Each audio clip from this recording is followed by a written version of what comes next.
The job that changed my life forever was I worked at an ice cream parlor. It was my first job in high school. And the only reason that I took the job is the girl that I was hot to trot for in grade 11 worked at the shoe store across the mall. And I figured if I went to the ice cream store, I could, go out on dates with her right after we both got off work.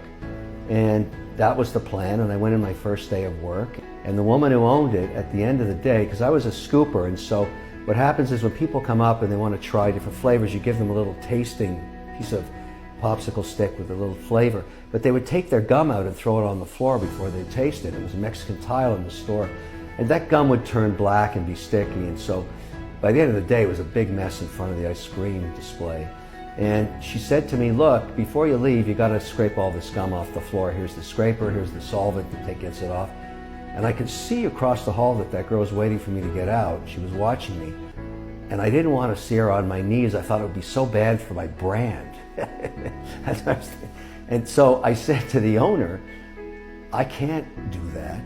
I was hired as a scooper, not a scraper.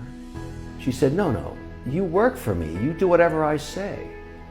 Now, this concept was foreign to me at the time. And the idea that I'm some kind of a slave, that's the way I interpreted it.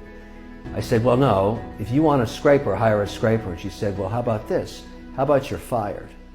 Now, I didn't even know what that meant, but I rode home and, I was pretty humiliated on my bike, and I told my mother the story. At that moment, I realized this working for somebody isn't for me. It might be for somebody else, but I can't do this. I can't be told what to do. I got to do what I got to do. And I never worked for anybody again after that.